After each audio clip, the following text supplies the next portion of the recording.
something wrong with my heart. And I'd been to the doctor, and the doctor gave me some medicine, but the medicine wasn't working.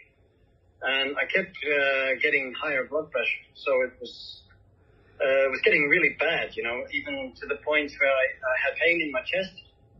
And one evening I was lying in bed, and I said, Lord, I need a new heart. Could you please arrange something? Because I know that heaven has every spare part that I need. So if it's possible, that would be really good to get a new heart. So I fell asleep, and all of a sudden there was an angel standing in front of me. And I said, who are you? He said, my name's Nathaniel. And he said, I was ordered to bring you into heaven because you needed some spare parts. So I said, oh, well, I'm ready. Yeah, sure, why not? So he grabbed my hand, and up we went together. And so it's strange.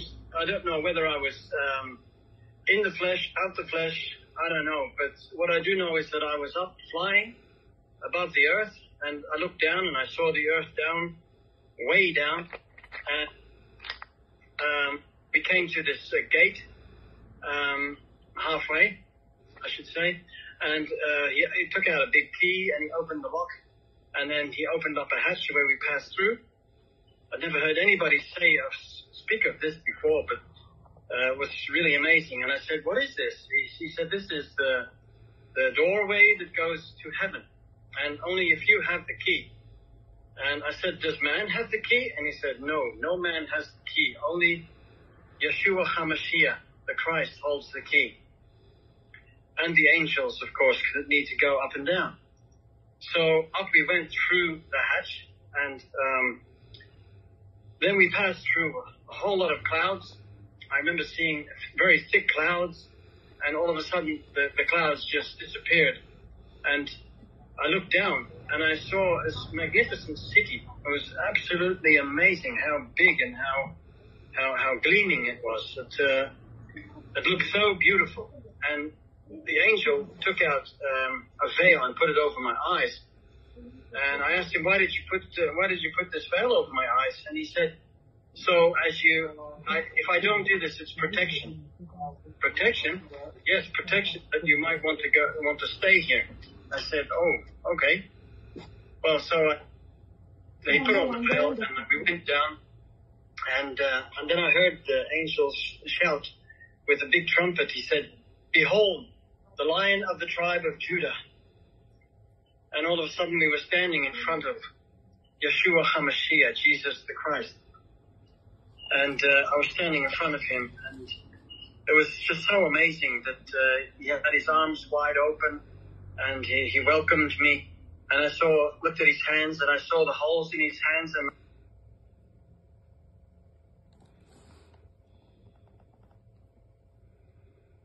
holes in his feet. And I saw that they were healed, but they were still open wounds, as you could say, but they were healed. But you could see right through them. And I said, Lord, did it hurt? And he said it was excruciating. He said, but not as excruciating as the pain of my children who continue on sinning. And then so we started to cry. I started to cry, and Jesus cried with me, and together we were just crying for a few minutes. That's what seemed like a few minutes. And then he said, oh, it's enough crying now. Come, I need to show you around. So he showed me some things. It was so beautiful while walking on streets of gold. It was absolutely beautiful and amazing. And he said, so you've come for some parts, have you? And I said, yes, I need a new heart. And he said, well, follow me. So I followed him into this warehouse where there were all spare parts hanging everywhere. So I just believe that every Christian and even everybody who needs spare parts just have to ask Jesus, because he'll give it. All right? So he sent Nathaniel off to get me a new heart, and he came back with a golden platter, and on the platter was a beating heart. So he picked the heart up and put it in my chest, and I felt the warmth as the heart went in. Absolutely amazing. So, and then he gave me some other spare parts, like my skin needed some refreshing. He gave me a new skin, and he showed me around. But he also gave me a very quick message of what to tell my children when I got back. And he also gave me some spare parts for my wife. He was so loving and so kind. It was, as I was standing there with him, the love was radiating from him. Maybe you've heard that before. Maybe you've also heard stories of people who have been to heaven and come back. But the love there is so thick.